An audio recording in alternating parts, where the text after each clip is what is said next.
parlons de phronesis et la prière. Et phronesis, c'est une sagesse de Dieu. Nous rappelons qu'il y a le Sophia, qui est une sagesse de Dieu, qui est une sagesse plus critique, une sagesse plus intelligente, une sagesse qui pense, une sagesse qui peut interpréter le rêve, interpréter les énigmes. Il y a aussi le sunesis, qui est une autre sagesse en Dieu ou sagesse de Dieu. Cette sagesse-là, c'est une sagesse plus critique parce qu'elle nous permet d'analyser les situations, comprendre les circonstances, analyser même le temps. C'est la sagesse qui nous amène à la compréhension la plus parfaite. Ou encore, c'est l'esprit dans la limite de la compréhension. Lorsque vous fonctionnez dans cette forme de critique ou cette sagesse de Dieu, vous devenez plus critique sur les choses.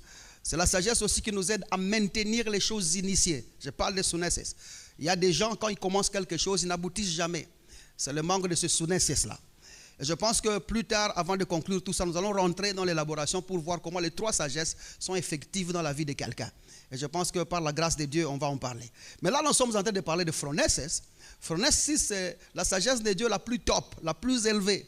C'est la sagesse avec laquelle il a créé le monde. La sagesse avec laquelle il a fait tout ce que vous voyez. Celle-ci, c'est une sagesse plus pratique, démonstrative, créative.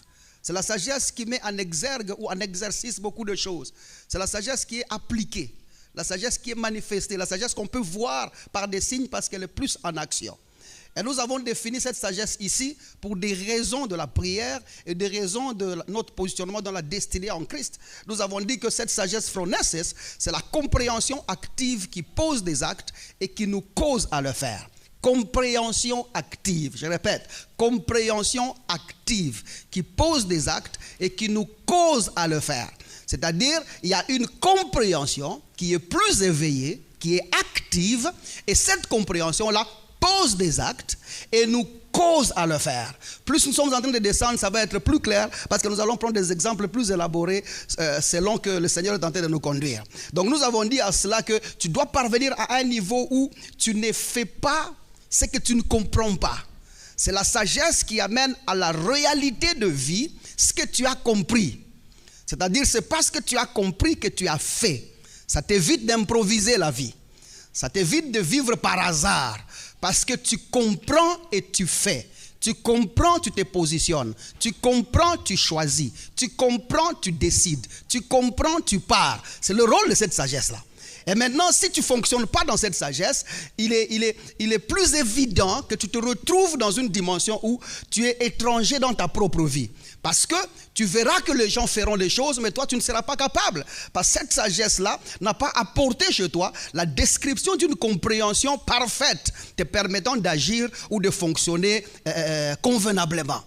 C'est comme ça que nous avons dit que cette compréhension active pour des raisons de prière consistera au fait, ou encore ramènera, nous positionnera dans la doctrine de notre foi, parce qu'elle est la base de cette doctrine de notre foi. Elle sera l'évangile que nous prêchons. Elle constituera aussi la sagesse de Dieu, parce que c'est d'elle qu'il s'agit. Elle sera la grâce de Dieu, ou elle sera encore Jésus-Christ, l'évangile que nous prêchons. Pourquoi? Parce qu'il n'y a pas d'évangile sans compréhension. Je pense que le problème avec notre pays et le problème avec beaucoup de prédicateurs et beaucoup des églises est tout ce que nous faisons qui ne corrobore pas avec la pensée de Dieu dans la doctrine chrétienne dans laquelle nous sommes, c'est un problème de compréhension. Nous avons tout simplement reçu l'évangile de quelqu'un qui n'a pas compris et il a diffusé son incompréhension, est arrivé chez nous d'une manière incompréhensive. Et ainsi, il nous a été difficile d'agir parce que c'est la compréhension qui pose des actes et nous cause à le faire. Si déjà à la source de la transmission, il n'y a pas eu compréhension, donc elle ne peut pas poser des actes. C'est comme ça que vous verrez des gens présenter l'évangile ou parler. Je veux dire pas des gens, même nous tous nous avons été à ce niveau-là. Nous avons présenté presque un Dieu utopique, un Dieu inatteignable. Et nous avons dit des choses que quelqu'un ne peut pas appliquer. On dirait comme si la parole de Dieu c'est pour autre chose. Elle ne peut pas être vue dans la vie courante. On ne peut pas l'appliquer dans la vie de tous les jours. Et ça c'est tellement difficile et c'est décevant pour les chrétiens parce que en réalité quand tu reçois une nouveauté de vie, tu dois la vivre. C'est une nouveauté de vie. Donc tu dois faire quoi? Tu dois la vivre. Elle doit être palpable, elle doit être pratique, elle doit être saisissable. Ça ne doit pas être des choses comme dans le rêve ou dans les rêveries comme ça. Ça doit être des choses claires que tu vois, que tu vis, que tu palpes. Et quand Dieu dit, écoutez, tu es prospère, en réalité tu vois la prospérité. Quand Dieu dit tu es guéri, en réalité tu vis la guérison. Quand Dieu dit vous avez la santé divine, tu sais ramener la compréhension de la santé divine dans ta vie et l'appliquer et la vivre tous les jours. Quand Dieu dit tu es riche, tu sais appliquer cette richesse de l'esprit, la transférer et la ramener dans cette vie et la vivre pleinement. Parce que ce sont les réalités qui existent en Christ. Et parce que la compréhension manque, il est difficile que nous amenons à l'application. Et pour ce, nous avons aussi dit que parce que cette compréhension, de toutes les façons, elle est au quotidien. C'est ce que nous allons appliquer tous les jours. Elle est dans nos activités, elle est dans notre agissement. C'est la compréhension qui est active, elle est agissante, elle agit avec nous, elle fait les activités avec nous. Elle est dans notre destin. Tous les jours, nous vivons cette compréhension-là. C'est comme ça que nous avons dit, il nous semble très judicieux ou très important, qu'il est important pour nous que nous puissions structurer cette compréhension-là pour un meilleur entendement, pour que ça ne soit pas des choses vagues. C'est-à-dire que quand nous parlons, par exemple, du travail, que nous parlons de la compréhension du travail. Quand nous parlons de la vie courante, que nous parlons de la compréhension de la vie courante. De même maintenant là, parce que nous parlons de la compréhension des choses spirituelles ou des choses en Dieu ou des choses en Christ, cette compréhension doit être située. Comment la positionner pour qu'elle soit plus pratique dans nos vies, qu'on reste plus dans l'oisivité des choses. C'est comme ça que dans ce que nous allons faire, nous allons plus chercher à analyser les Écritures plus profondément. Et puis après analyser les Écritures, nous n'allons pas au fait en analysant chercher à innover ou à apporter quelque chose de nouveau parce que c'est pas ce que nous voulons. Nous prêchons l'évangile qui existait depuis. Et tout ça, nous allons aussi éviter d'apporter nos opinions ou dire ce que nous pensons par la parole de Dieu, mais définir ce que la parole de Dieu dit. Tout ça pourquoi? Afin que, en scrutant les Écritures, parce que je transmets une compréhension. Vous êtes là jusque-là?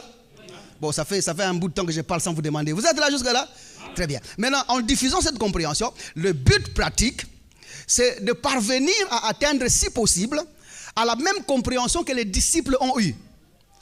Pour que la vie de l'église primitive ne soit pas un souvenir, mais une continuité d'exercice du Saint-Esprit dans son église. Parce qu'actuellement, ce que nous sommes, c'est l'église primitive.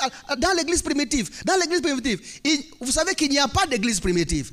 Il y a seulement cette église-là que Jésus a commencé, qui est la même hier, aujourd'hui, éternellement. Et s'il y a quelques évolutions par cette église-là qui est son corps, c'est la compréhension tout simplement. Et c'est comme ça que si nous arrivons à parvenir à la compréhension de ceux de l'église primitive, nous vivrons cette église-là. Parce que leur compréhension, visiblement, des choses de Dieu est différente aujourd'hui. Maintenant, notre mission ici, c'est de nous ramener dans la même compréhension.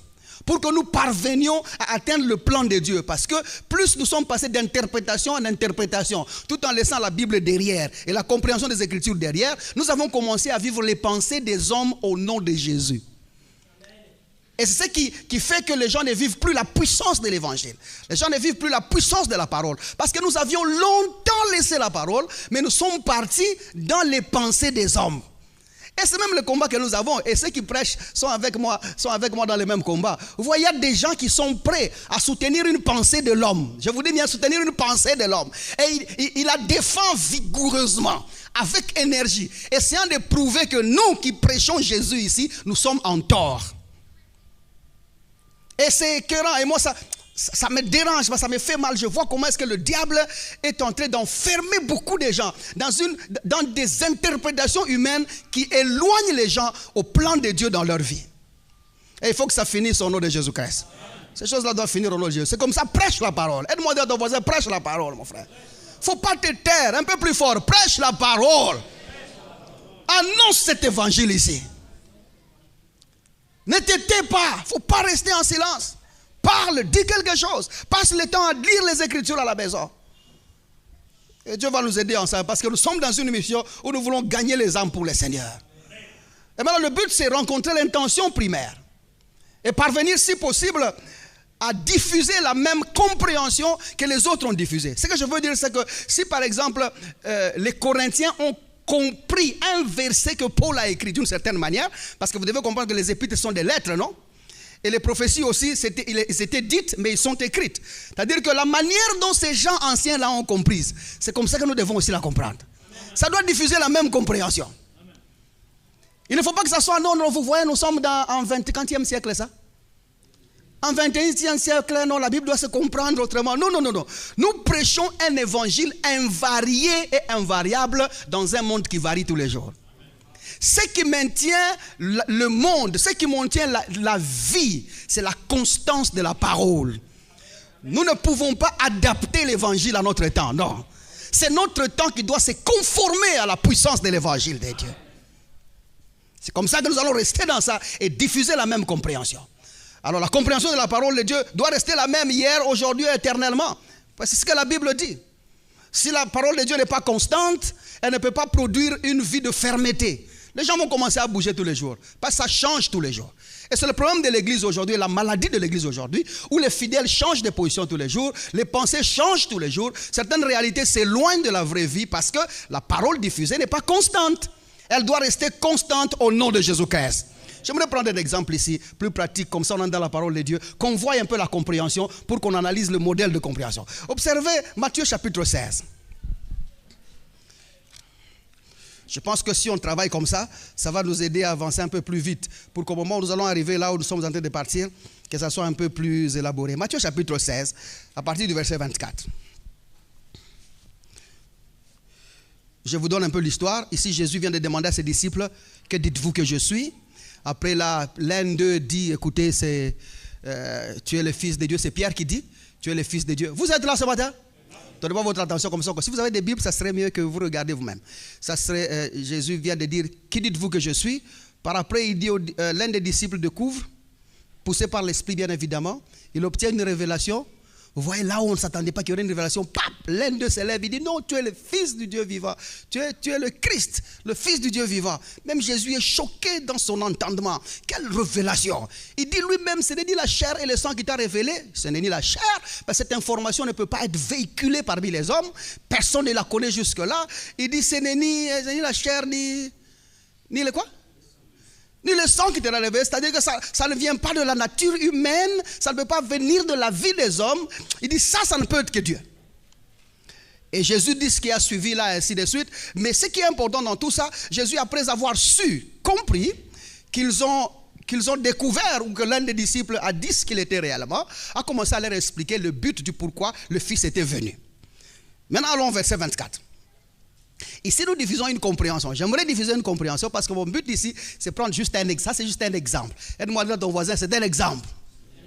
Alors, cet exemple que je veux prendre, c'est juste une façon de vouloir tester la compréhension. Je vais vous montrer comment est-ce que les gens d'aujourd'hui comprennent et comment est-ce que les gens de l'époque ont compris. Ou encore, comment ça devrait être compris. Regardez le 24. Alors, Jésus dit à ses disciples, si quelqu'un veut venir à moi, je viens de sauter quelque chose, mais vous n'avez pas remarqué. Alors, Jésus dit à ses disciples, je vais encore ressauter cette chose-là. Si quelqu'un veut venir à moi, qu'il renonce à lui-même, qu'il se charge de sa croix et qu'il me suive. Cette parole, vous l'avez déjà entendue plusieurs fois. Mais vous savez, en lisant, j'ai sauté quelque chose. Mais j'aimerais reprendre en citant cette chose-là.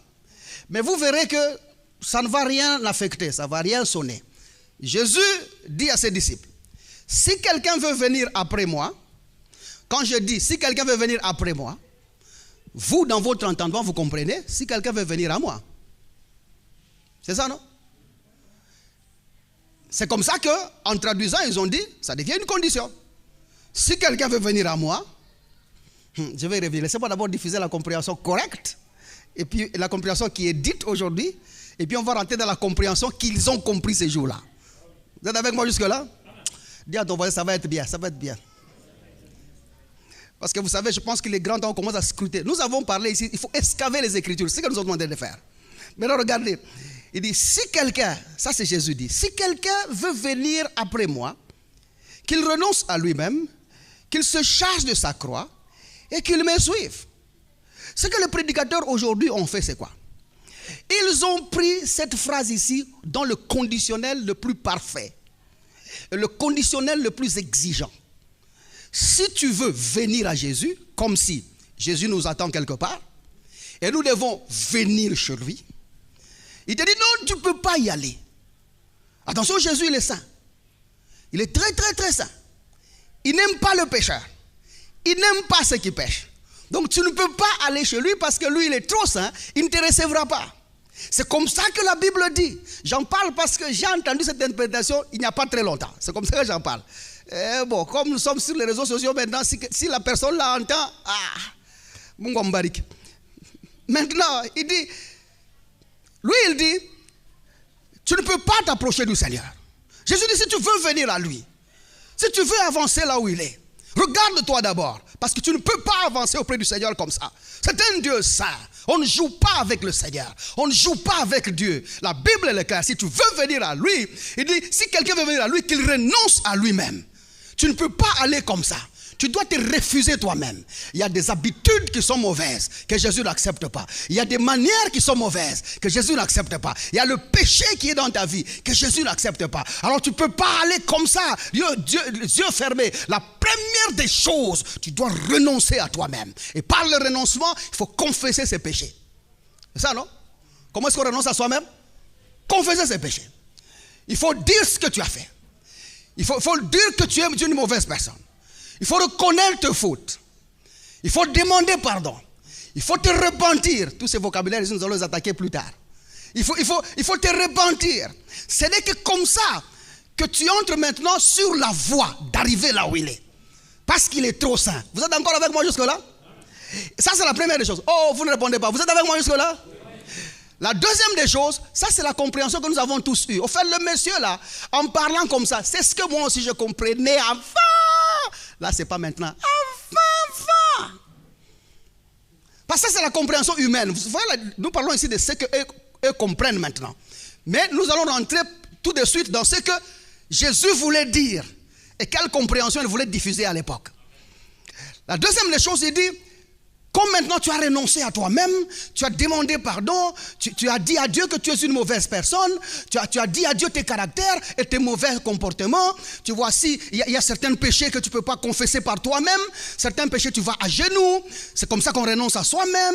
Il faut apprendre à aller par terre, parce que l'orgueil te demandera de te tenir debout, mais le renoncement t'amènera par terre. Tu vois, certains péchés que tu confesses par terre, il y a certains péchés que tu confesses face à face, certains péchés que tu dois voir l'homme de Dieu, et il y a aussi certains péchés que tu dois te tenir dans l'église. Regardez, tu vois, tu dépasses la honte parce que c'est une honteuse chose de se tenir devant les gens. Mais tu vois, mon frère, tu n'as rien à perdre. C'est comme ça qu'on renonce à soi-même.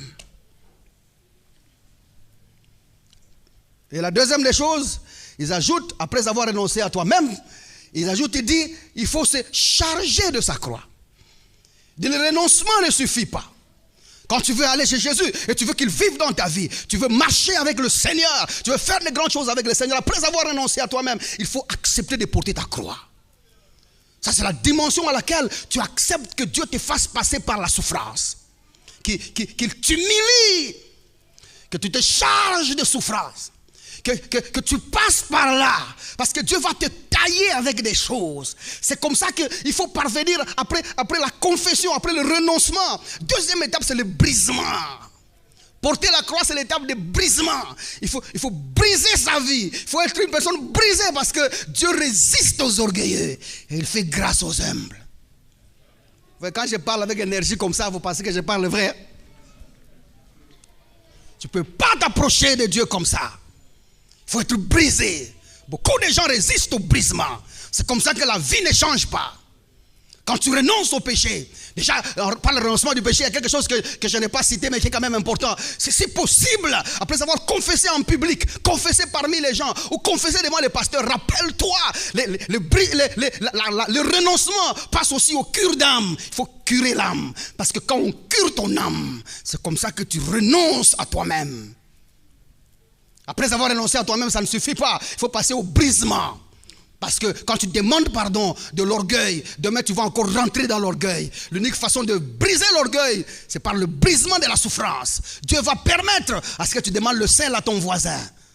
Dieu va permettre à ce que tu demandes le charbon de bois à ton voisin. Ça, c'est le brisement pour que ton orgueil parte et que Dieu reste Seigneur dans ta vie. C'est comme ça que tu peux parvenir au Seigneur. La troisième des choses, tout en lisant leur verset là, il dit qu'il renonce à lui-même, qu'il se charge de sa croix, il parle de la souffrance et qu'il me suive. Ce n'est que comme ça que tu peux suivre le Seigneur. C'est noir sur blanc dans les Écritures. Première étape, le renoncement. Deuxième étape, le brisement. Cette compréhension me semble logique. Vous avez tous entendu parler de ça. Ça, c'est l'interprétation d'un homme qui a interprété un homme, qui a interprété un homme, qui a interprété un homme, qui a interprété un homme. Permettez que ça passe 1 million d'années à part, 100 ans. On interprète l'interprétation de quelqu'un qui a interprété quelqu'un qui a interprété quelqu'un. Donc aujourd'hui, ça va arriver des choses comme ça. Vous voyez, ce que je viens de vous prêcher ici ne ressemble pas à comment on vient au Seigneur. Maintenant, regardez la compréhension que Jésus voulait diffuser ce jour-là. On relit le texte tous ensemble. Verset 24. Ça va jusque-là chez quelqu'un? Vous comprenez quelque chose? Maintenant, regardez le verset 24. Alors Jésus dit à ses disciples, si quelqu'un veut venir à moi, le si ici n'est pas conditionnel, mais le si est attaché à une idée précédente. Je viens de vous donner quelque chose, mais maintenant si quelqu'un veut se conformer à l'idée que je viens de prendre, voilà ce qu'il faut faire. Vous êtes avec moi jusque-là? Alors qu'est-ce qu'il faut faire? Il dit si quelqu'un veut venir, il ne dit pas à moi, mais il dit après moi. Nous sommes en train de lire en français. Jésus n'a pas dit si quelqu'un veut venir à moi. Il dit si quelqu'un veut venir après moi. Donc il aurait déjà parti avant et moi après lui. Est-ce que nous comprenons? Alors où est-il parti avant moi pour que moi je parte après lui? C'est là que le contexte devient important. Rentrons dans le contexte. Pierre vient de dire, tu es le Christ, le Fils de Dieu vivant. Allons au verset 21. De ce moment-là, Jésus commença à faire connaître à ses disciples qu'il fallait qu'il allât à Jérusalem, qu'il souffrit beaucoup de la part des anciens et des principaux sacrificateurs et des scribes, qu'il fut mis à mort et qu'il ressuscite le 3e jour. Si quelqu'un veut venir après moi, après quoi? Après sa mort, son ensevelissement et sa résurrection. Qu'est-ce qu'il faut faire maintenant si tu veux venir après lui? Il faut commencer par faire quoi? Renoncer à toi-même. Il faut refuser la vie que tu as. Parce que tous les vivants ne vivent pas. Tous ceux qui vivent sont morts. Pour avoir la vie de Dieu, il faut mourir avec lui. Donc après lui, c'est le suivre dans sa mort, dans son ensevelissement et dans sa résurrection. Ça, c'est la compréhension que Jésus voulait diffuser à ces jours-là. Et puis maintenant, comment est-ce qu'on renonce à soi-même? Il dit qu'il se charge de la croix. Se charger de la croix n'est pas recevoir la souffrance de Dieu, mais se charger de la croix, c'est le genre de mort. Et le genre de mort de la croix, c'est la mort dont Jésus parlait. Se charger de la croix veut dire mourir de la même mort que Jésus. Et comment sommes-nous morts de la même mort que Jésus-Christ? En l'acceptant comme Seigneur et Sauveur. En l'acceptant comme Seigneur et Sauveur. Donc ce que Jésus voulait communiquer ici n'était pas tout ce que les autres ont dit, mais c'était seulement croyez en moi parce que je prends votre place. Et la suite, il dit, le verset 21, le verset 25, il dit car celui qui voudra sauver sa vie la perdra. Si tu veux protéger ta vie, tu vas la perdre. Vous êtes avec moi jusque-là? Je ne vous entends pas. Vous êtes avec moi jusque-là? Il dit, car celui qui voudra sauver la vie la perdra, mais celui qui la perdra à cause de moi la retrouvera. Si tu la perds à cause de Jésus, tu la retrouveras. C'est quoi perdre à cause de Jésus? De la même mort que lui. Parce que Jésus est mort de cette manière, toi tu crois dans cette mort-là, tu retrouveras cette vie-là. Vous êtes avec moi jusque-là? Ça, c'est un modèle de compréhension. Voyez maintenant le gap, voyez le pont, voyez l'espace entre ce qui se diffuse maintenant et ce que Jésus voulait communiquer. C'est comme ça que tu peux vivre pensant que tu es en train de faire du bien, tu te concentres sur le cure d'âme. Et puis une chose, on ne cure pas l'âme de celui qui doit mourir. Recevoir Jésus-Christ comme Seigneur et Sauveur, c'est déjà la mort de l'âme. Vous êtes avec moi jusque-là? C'est-à-dire, au lieu de curer l'âme de quelqu'un, laissez-lui mourir et ressusciter une nouvelle créature. C'est simple, non? Et puis, il faut qu'on dise une chose. Dieu ne pardonne personne parce qu'il confesse ses péchés. Ce n'est pas dans la Bible, c'est nulle part dans la Bible. Il n'y a aucune personne qui est allée ou qui soit allée à genoux demander pardon à Dieu et Dieu l'a pardonné. Parce que par rapport à la loi de Moïse, il était dit clairement, celui donc qui transgresse la loi de Moïse meurt sans miséricorde. Par le témoignage de 2 ou 3 témoins. Amen. Tu meurs sans miséricorde. La miséricorde, c'est la réponse du pardon. Quand tu transgresses la loi de Moïse, tu mourrais. Pour toi, il n'y a pas de miséricorde. Si nous disons que Dieu est miséricordieux, c'est parce qu'il a trouvé la porte de nous avoir avec lui, par les vertus de lui-même. Pas parce que nous sommes allés confesser quelque part. La confession qui nous libère du péché et qui nous accorde la miséricorde de Dieu, c'est la confession de Jésus-Christ comme Seigneur et Sauveur. La confession de sa Seigneurie repose sur l'œuvre de la croix. C'est comme ça que Dieu est juste et fidèle pour nous pardonner.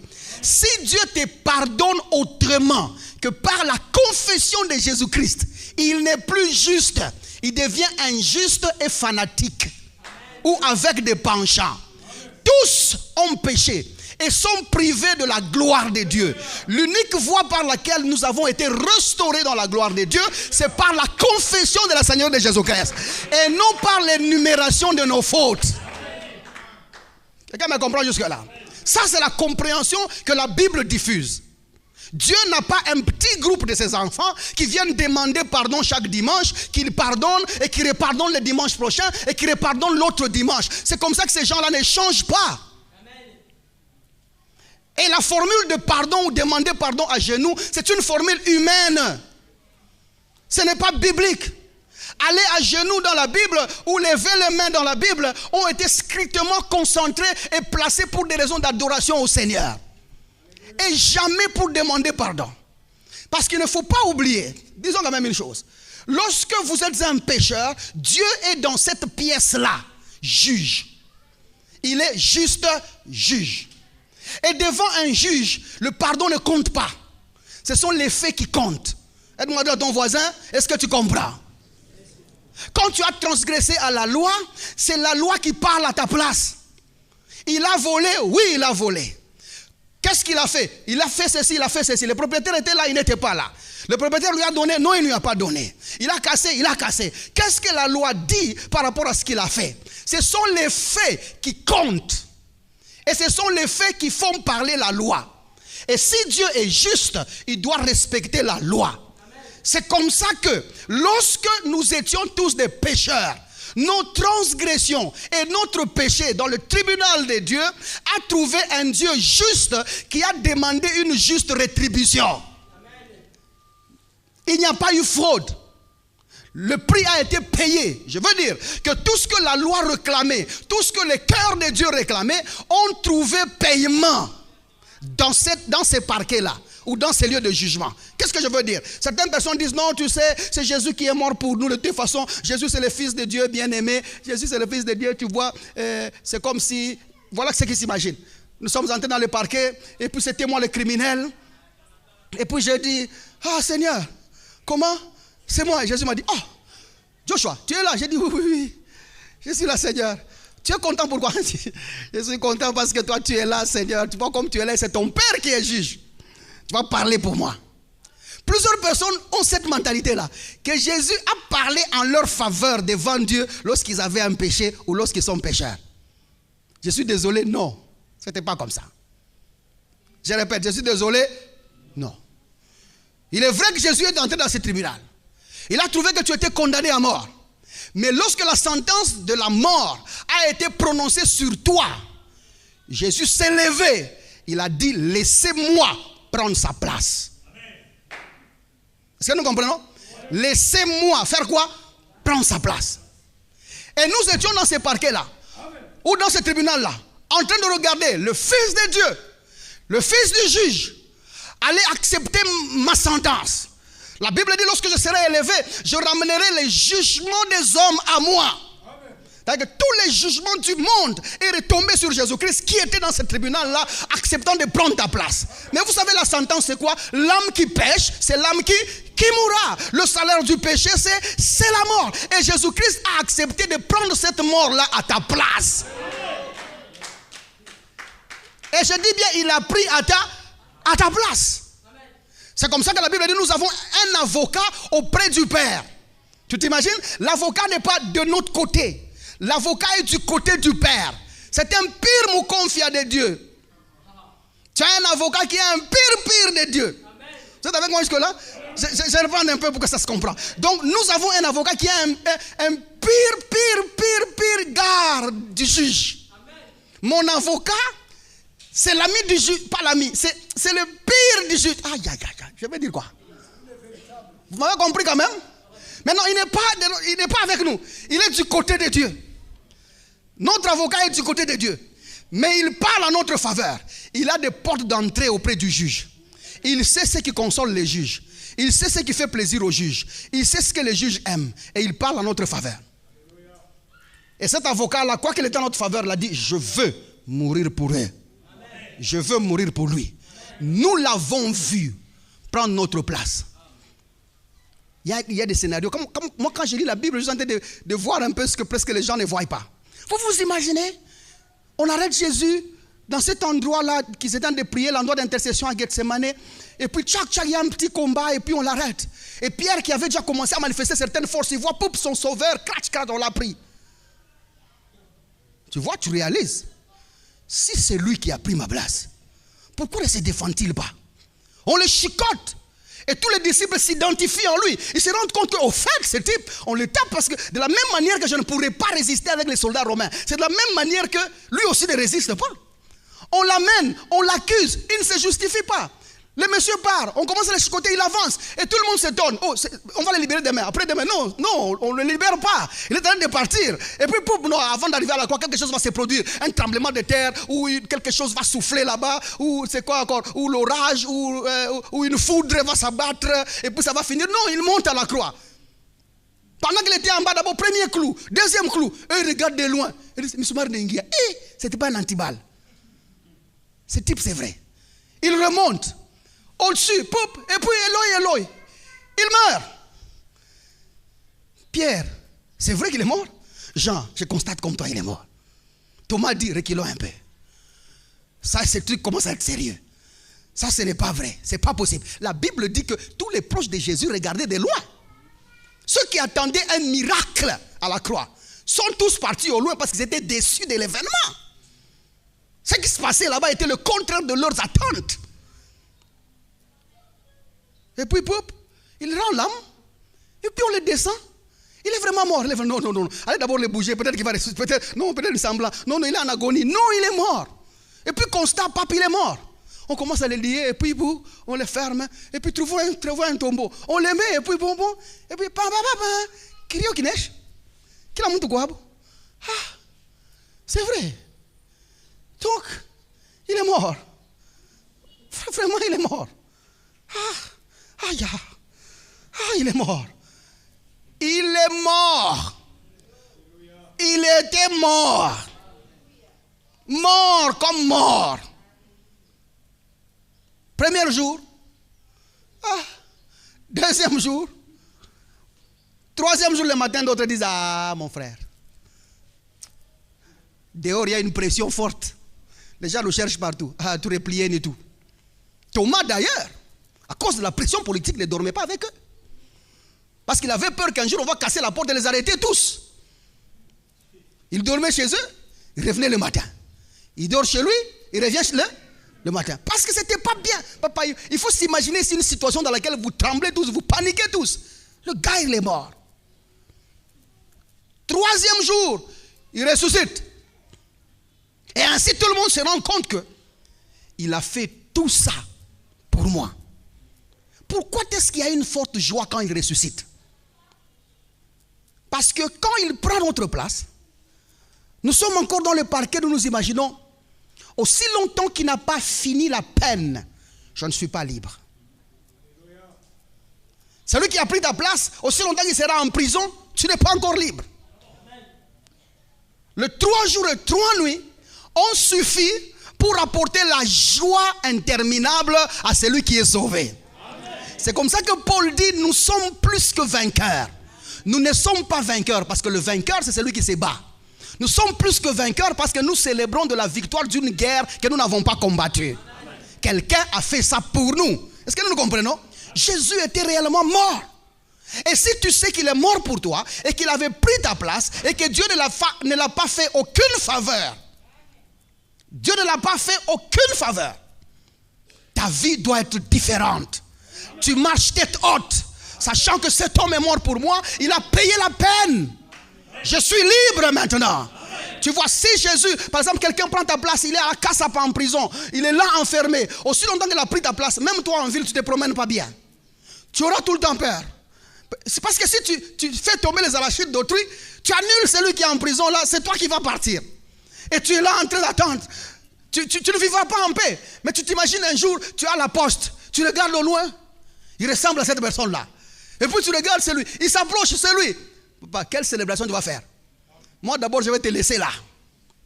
J'enlève mes habits. Je remplace le robot qui est au-dessus. Vous voyez le robot qui est à la poste? Je le fais tomber. Je monte là. Je commence à crier. C'est la célébration que nous avons aussi en Christ. Lorsque nous adorons le Seigneur, nous l'exaltons. C'est parce qu'il est sorti du tombeau une fois pour toutes. Et il en a complètement fini avec le péché, mon cher. C'est moi aussi donner une autre compréhension. Quand nous diffusons la pensée de le sang de Jésus nous a rachetés de tout péché, ou le sang de Jésus-Christ nous purifie de tout péché. Quelle est la pensée que nous avons là? Parce que nous parlons de ça, on va continuer parce qu'on a encore beaucoup de jours, on va finir un jour. C'est quoi la deuxième pensée que nous avons? Nous avons en tête l'histoire que diffuse cette chanson-là. J'étais dans l'abîme et j'ai vu passer Bouddha. Après Mahomet et plus Confucius. J'ai vu les pasteurs, les docteurs. Tous ces gens-là ne pouvaient rien pour moi. C'est vrai, ils ne pouvaient rien pour moi. Et puis Jésus est venu. Maintenant, nous nous imaginons que nous sommes dans un trou. Vous voyez? Jésus est en train d'interpréter la compréhension de quelqu'un. Et c'est ce que nous avons amené à l'église. Et quand Jésus m'a vu dans un trou, il a versé son sang. Il a dit, ouvre la bouche. Une goutte de sang suffit. Quand c'est tombé dans ma bouche, tape, je suis sorti libre. C'est comme ça que beaucoup de gens pensent. Tout d'abord, fixons cette histoire du sang. Je paye une pause. Fixons cette histoire du sang. Jésus n'est pas mort avec une quantité excessive de sang.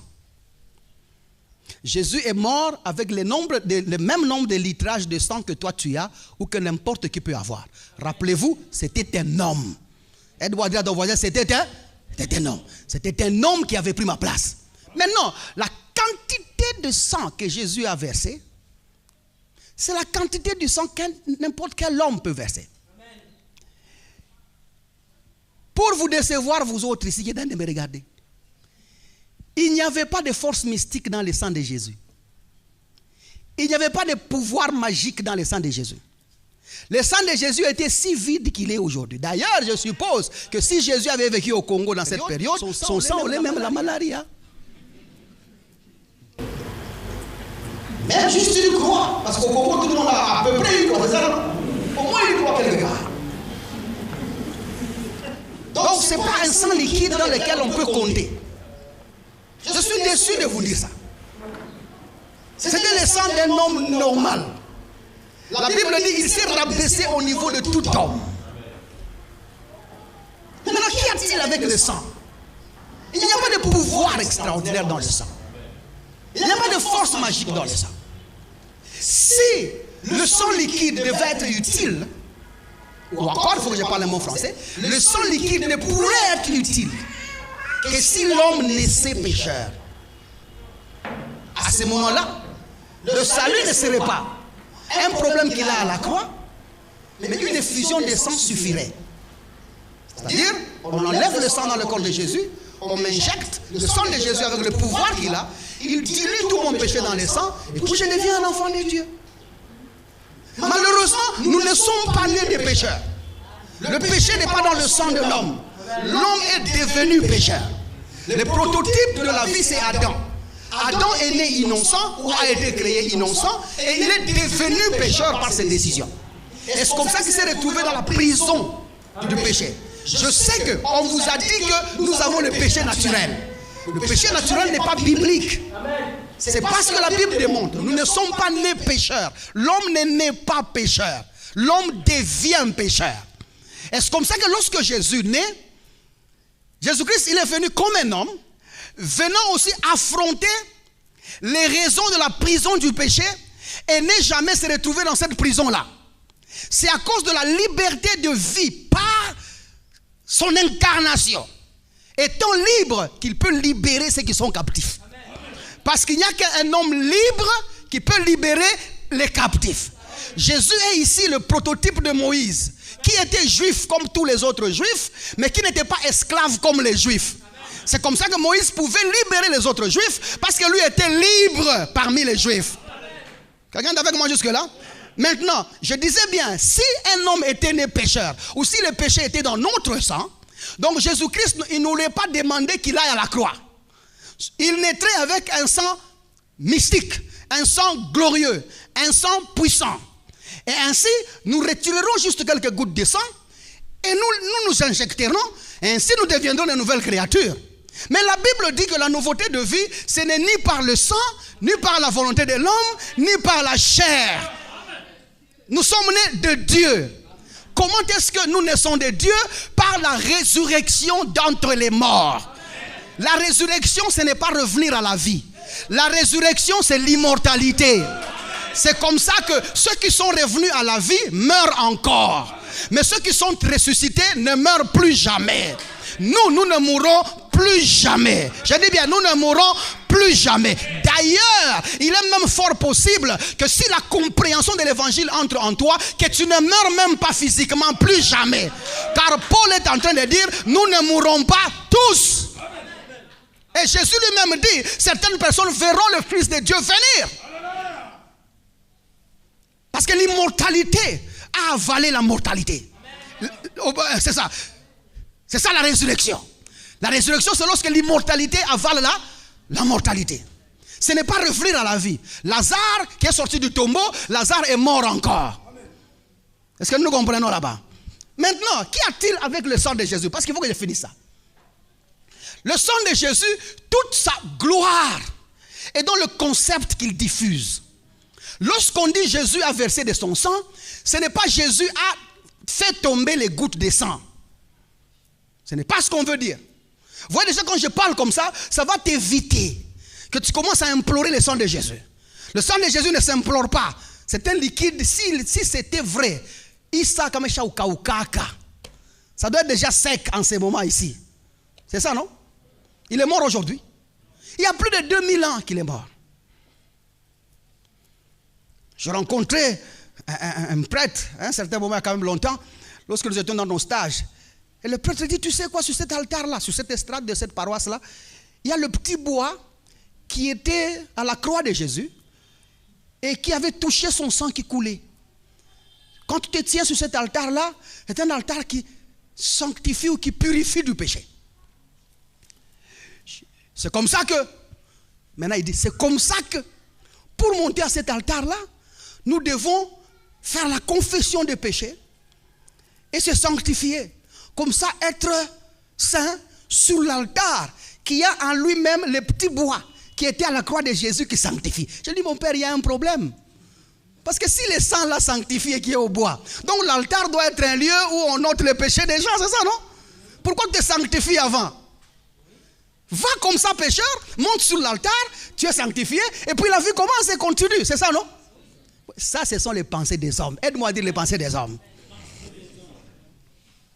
La puissance du sang de Jésus-Christ ne repose pas dans sa liquidité, mais c'est le concept qu'il diffuse. La Bible disait dans l'Ancien Testament en Lévitique, il dit que la vie de chaque homme est dans son sang. Chaque homme vivant, sa vie est dans son sang. Jésus-Christ est venu aussi comme un homme vivant. Vous êtes avec moi jusque-là? Il a marché comme un homme vivant. Notamment, sa vie doit être aussi dans son Dans son sang. Maintenant, quand il mourait pour nous à la croix, il versait de son sang. C'est une expression qui veut dire il nous donnait sa vie. Il nous donnait sa vie. C'est ce que veut dire il a versé de son sang. Mais ce n'est pas le liquide, c'est plutôt sa vie qu'il nous donne. Parce que prophétiquement, attendez d'abord, prophétiquement, lorsqu'on le condamnait, on le présentait Barabbas et Jésus-Christ, le peuple qui était là dans ce tribunal a regardé Jésus et tous d'un commun accord ont compris que c'est ces messieurs ici qui est le problème entre nous et Dieu. Parce que Jésus, à cet instant-là, il devenait le problème du monde entre Dieu et le monde. Même si toi tu étais là, tu raisonnerais de la même manière. C'est comme ça que quand on dit qu'on libère Barabbas ou Jésus, ils disent libérer Barabbas et tuer Jésus. Vraiment voulez-vous qu'on tue Jésus? Et ils ont dit tous ensemble, nous voulons qu'on le tue, qu'il meure. Que son sang soit sur nous, écoutez bien, sur nos enfants et sur les enfants de nos enfants. Ils étaient en train de prophétiser le plan de Dieu dans leur bouche. Parce que c'est la compréhension qui pose des actes et qui nous cause à le faire. Ces jours-là, tous ensemble, ont été saisis de la compréhension de Dieu. Et sans le vouloir, cette compréhension les a fait confesser la porte de leur salut.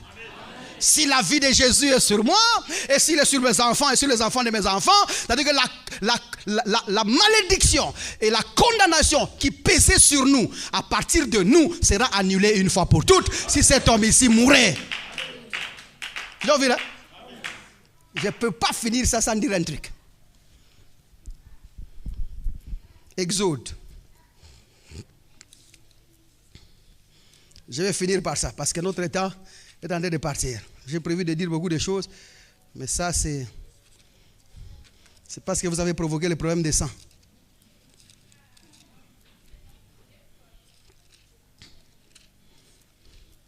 Allons à Exode, chapitre 20. On peut commencer à partir du verset 4. Tu ne feras point d'image taillée. Exode 20 à partir du 4e. Tu ne feras point d'image taillée, ni de représentation quelconque des choses qui sont en haut dans les cieux, qui sont en bas sur la terre, et qui sont dans les eaux, plus bas que la terre. Tu ne feras pas. Ici nous parlons de la loi de Moïse, pas la loi de Dieu, la loi de Moïse. Ça, le texte que nous allons lire aujourd'hui et le 5e qui suit, c'est le verset mère qu'on utilise pour les liens de famille, pour briser la malédiction ancestrale. Quand on te lit ces versets, regardez la compréhension que ces gens diffusent. Nos grands-parents avaient tous des idoles. Il n'y a aucune famille où il n'y a pas eu des idoles. Ces idoles-là réclament aujourd'hui. Tu as vu là? Ces idoles-là compliquent ta vie aujourd'hui. Bouge un peu ton voisin et dis ne dors pas, maître. Ces idoles-là dérangent tes affaires. Toi, tu as grandi aujourd'hui, tu es bien. Tu ne peux pas laisser la vie de prière. Toi, dans ta vie, ton grand-père était féticheur. Il avait des idoles. Ton arrière-grand-père, il était féticheur. Il avait des idoles. Ton oncle était féticheur. Il avait des idoles. Ton père même, il était. Quand tu reçois Jésus-Christ, tu ne peux pas être comme ça. Non, tu dois être une personne de prière. Tu ne peux pas comparer ta vie avec le pasteur Nadot, parce que lui, son grand-père était ancien de l'église. Son père est bishop. Lui, non, tu ne peux pas suivre sa vie. Ce type-là vous trompe. Toi, sois un homme de prière. Pas dans ta famille. Si c'est comme ça, Jésus était venu en vacances.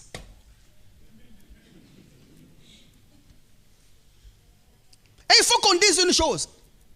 Il n'y a pas de choses qui viennent des ancêtres là qui peuvent atteindre les chrétiens. Il n'y en a pas. Il n'y en a pas. Paul lui-même dit les idoles n'existent pas. Les idoles n'existent pas. Et il ajoute même tous n'ont pas la même pensée. De croire que les idoles n'existent pas. Ce sont les hommes qui donnent pouvoir au bois. Continuons un peu. Ça c'est le verset mère qu'on utilise pour les démons de famille et les combats de famille. Et puis, attendez, il ne faut pas que j'avance pour ne pas dire ça risque de compliquer. Et puis, on ne finit pas le lien de famille avec la prière au nom de Jésus. Jésus-Christ, quand tu les pries pour te libérer de ta famille, il n'intervient pas. Je suis désolé, mais c'est comme ça.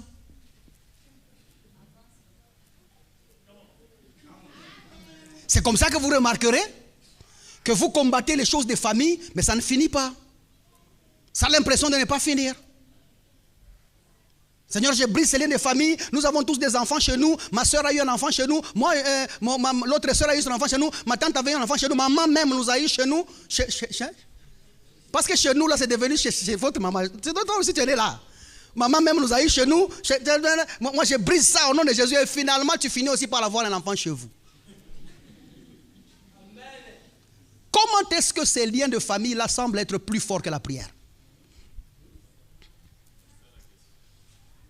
Pourquoi est-ce qu'on prie, papa, au nom de Jésus? Je refuse parce que mon grand-père était chômeur, mon arrière-grand-père était chômeur, mon père était chômeur. Moi-même, j'ai fini mes études. J'ai même étudié pour changer la situation de cette famille et je suis encore chômeur. Mais tu comprends, tu es encore chômeur. Et bien évidemment, dans la prière, tu viens de dire que tu es encore chômeur. Et tu vas rester encore chômeur. Pourquoi est-ce que la chômologie ne finit pas au nom de Jésus-Christ?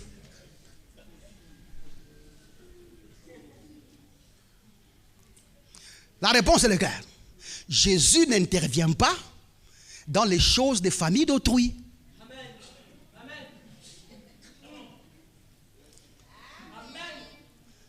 Un gaillard suit Jésus. C'est dans la Bible. Il dit à Jésus, Maître, peux-tu venir trancher le problème entre moi et mon frère? Bien évidemment, c'était un problème d'héritage. C'est ça, non? Qui est-ce qui hérite? N'est-ce pas ceux qui partagent le même lien de famille? Et qu'est-ce qui lie les frères? Le sang. Vous êtes avec moi jusque-là? C'est-à-dire que maintenant, tous ceux qui sont liés par le sang, ils suivent Jésus. Écoute-moi, viens intervenir, trancher le problème. Qu'est-ce que Jésus a dit? Qui m'a établi juge dans votre histoire de famille là? Et le texte finit là. Jésus n'est même plus revenu et dit, hey, tu sais les trucs que je t'ai dit, viens, je t'impose les mains, va, tu es libre. Non, non. Qui m'a établi juge? Jésus n'interfère pas dans les histoires de famille. Je suis désolé de vous dire ça. Et les gens me prennent pour un démoniaque, mais c'est ça l'évangile. Si tu veux que Jésus, ou encore si tu veux que tu sois libre de liens de famille, Jésus a déjà ouvert une porte. Meurs de ta famille. Meurs dans ta famille. Parce que l'unique moment où tu es libre de ta famille, c'est lorsque tu meurs dans cette famille-là. C'est comme ça qu'en acceptant Jésus-Christ comme Seigneur et Sauveur, nous mourons chez Papa Kalonji et nous naissons chez Dieu. Maintenant que tu es chez Dieu, dans notre famille, il n'y a pas de lien. Il y a l'amour qui règne. C'est comme ça que tu seras dans votre maison tout en n'étant pas de chez vous. Pourquoi? Parce que tu es dans la maison de Dieu. L'unique moyen par lequel on finit les liens de famille, c'est en acceptant Jésus-Christ comme Seigneur et Sauveur. Et si tu as accepté Jésus-Christ comme Seigneur et Sauveur, j'aimerais te dire au nom du Seigneur que je prêche, tu es libre de ta famille. Tu es complètement libre au nom de Jésus-Christ. Même si c'est ton père qui est féticheur, même si c'est ton père qui a des idoles, même si c'est ton père qui a été Rose-Croix, même si ton nom s'appelle Rose et que tu étais la mute de ton père, même si ton père couchait avec toi dans ses maïkrassi, franc-maçonnerie, même si tu étais sa copine de ténèbres, du moment que tu reçois Jésus-Christ comme Seigneur et Sauveur, ce lien-là est brisé et tu es libre et il n'a plus le droit de te toucher. Parce qu'à ce moment-là, tu es devenu la prunelle des yeux de Jéhovah. Ce n'est que comme ça que tu es libre de ta famille.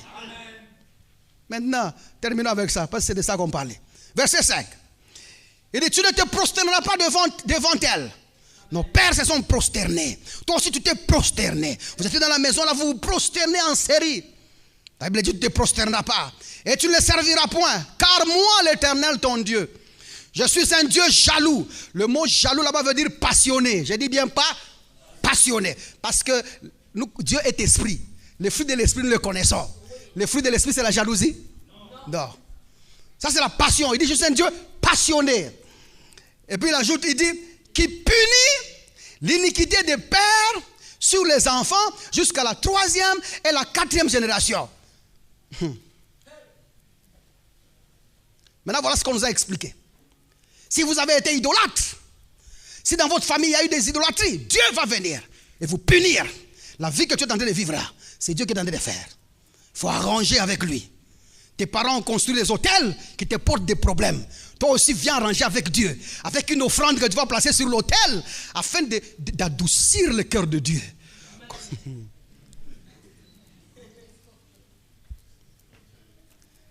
Comme ça, là, tu seras libre de ce que tes ancêtres ont fait. Ou sinon, Dieu est en train de vous punir. Bien aimé, la souffrance que tu vis, c'est la souffrance de Dieu. La maladie que tu vis, c'est la maladie que Dieu te donne. À cause de ce que tes ancêtres ont fait. Parce qu'à l'hôpital, on a dit on n'a pas trouvé la maladie, mais tu es malade. Quand on t'engage, on te chasse du travail. Pourquoi est-ce que ta souffrance ne finit pas avec le travail? C'est parce que tes ancêtres ont fait des choses, ton père a fait des choses. Pour te libérer de ça, il faut l'offrande qui va se placer sur l'altar et crier mieux.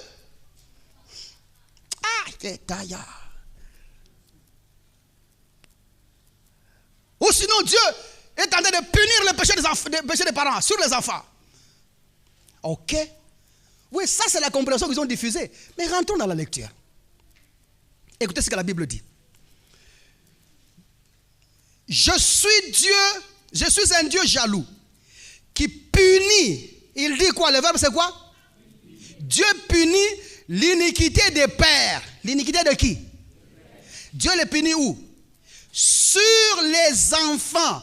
Il punit l'iniquité des pères sur les enfants. D'ailleurs, la Bible ne dit pas ce qu'elle prêche. Parce que la Bible dit que l'iniquité des pères qui est venue, du moment que ça arrive aux enfants, qui sont les enfants d'Israël là, quand ça arrive bas, Dieu punit ces péchés-là. Dieu ne punit pas les enfants, mais il punit l'iniquité. C'est ce que votre Bible dit. Dieu ne punit pas les enfants, il punit l'iniquité. Est-ce que vous avez compris? C'est-à-dire que ça, c'est un verset où Dieu annonçait déjà le salut en Jésus-Christ. Et non un verset qui confirmait les liens de famille. C'est un verset qui libère les gens de ce que les ancêtres ont fait. Parce que ce que les ancêtres ont fait, lorsque ça arrive chez nous, Dieu les punit en nous exemptant, nous, jusqu'à la 1000e génération.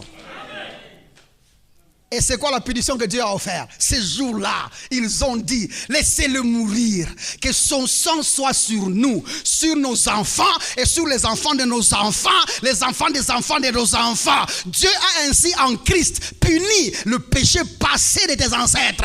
Le péché que tu avais avant, Dieu l'a puni en Jésus-Christ. C'est comme ça que Jésus a reçu le châtiment sur lui, pour que toi tu sois libre une fois pour toutes. Et tu es une personne libre au nom de Jésus-Christ. Tu es encore libre au nom de Jésus-Christ. C'est comme ça que la compréhension, c'est une chose très importante. Parce que tu risques d'offrir les offrandes au nom d'une certaine liberté que Dieu t'a déjà accordée. Quelqu'un a dit à un frère, tu es en train d'aller dans cette église-là. Est-ce que tu vois là-bas la manifestation de la puissance de Dieu? Papa, l'évangile, ce n'est pas la manifestation de la puissance de Dieu. Ce n'est pas ça la puissance. Et ils veulent qu'on fasse tomber les gens. Parce que les pasteurs adossent seulement Jésus, Jésus, Jésus, Jésus, Jésus, en Christ, en Christ, en Christ, en Christ, en Christ. Vous voulez qu'on parle de quoi? Vous voulez qu'on parle de quoi? Ils veulent que nous fassions tomber les gens. Mi et tout. Les gens ne savent pas d'où je suis venu. S'il y a quelqu'un qui faisait tomber les gens, c'est moi. S'il y a quelqu'un qui sait faire tomber les gens, c'est moi. Il y a des pasteurs ici, j'étais les noms, j'étais dans leurs églises, même dans notre église ici. Tout le monde tombe. Mais pourquoi est-ce que pasteur, tu ne fais plus tomber les gens? Parce que la maturité a pris place. Nous avons compris que ce n'est pas faire tomber les gens dans la chair, mais c'est faire tomber les gens dans leur entendement. Si j'ai réussi de faire tomber ces murs qui s'est élevé, comme ce que Paul est en train de dire, que nous faisons tomber les murs, les murailles de l'entendement là. C'est ça, faire tomber réellement les gens. Et puis de toutes les façons, Jésus-Christ était sur terre ici. Il a fait tomber qui? Jésus a fait tomber qui? Même quand il chassait les démons d'un lunatique, le lunatique ne tombait pas. Vous savez, la maturité est passée là-bas. La maturité est passée par là. Je ne refuse pas que je peux prier pour toi. Et par réception de quelque chose, tu peux tomber. Ça, je ne contrôle pas. Même la planification que nous avions avant. Je ne sais pas tout avant. Alléluia. Kataba, Savala, Erata. Je suis en train de sentir, il y a 4 sœurs qui vous êtes là. Non, c'est pas 4, c'est 7. Les gens ne vous draguent même pas. Nous sommes tous debout. Nous allons dire Jésus cette fois. Et vous allez pousser des cris de joie. Il est cri, il y a liberté. Au nom de Jésus. Papa, je suis trop en stratégiquement. Dans cette ville ici, j'étais dans les églises où Mouimbotoui, paf, tout le monde tombe, même les pasteurs. Et ces pasteurs-là sont là, ils sont vivants jusqu'à aujourd'hui. Je suis trop en Mouchabantou. La maturité a pris place.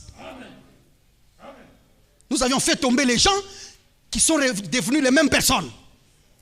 Ils sont tombés sans changement. Il tombe lundi, il tombe mardi, il tombe mercredi. Quand tu as 10 jours de séminaire, tous les 10 jours, il va tomber. Il n'arrêtera de tomber que le jour que le séminaire va finir.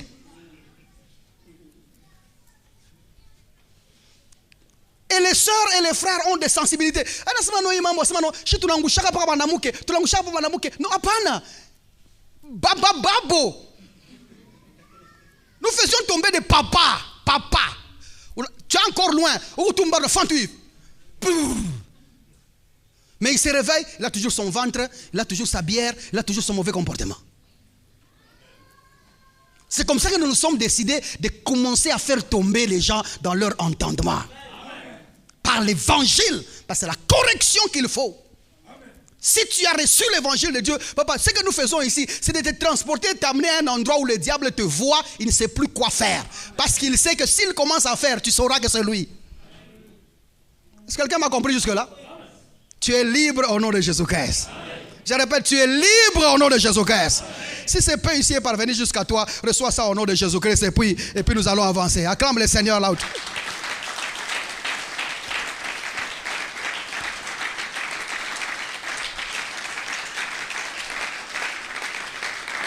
Je préfère m'arrêter là parce que je n'ai pas de montre devant, donc je ne sais pas il est quelle heure. Et comme il y a un autre culte qui commence après nous, je suis obligé de m'arrêter ici et qu'on fasse une petite prière et puis qu'on dise 2 ou 3 choses et puis nous allons partir. Ça a été jusque-là?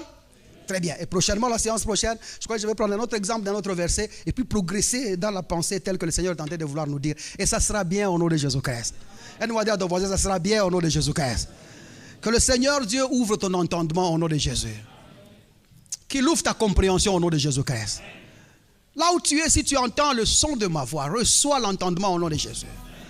Que la compréhension de ce que Dieu a fait pour toi en Christ soit manifeste dans ta vie au nom de Jésus-Christ. Tiens-toi debout là où tu es. Tiens-toi debout là où tu es. Nous allons prier un tout petit peu.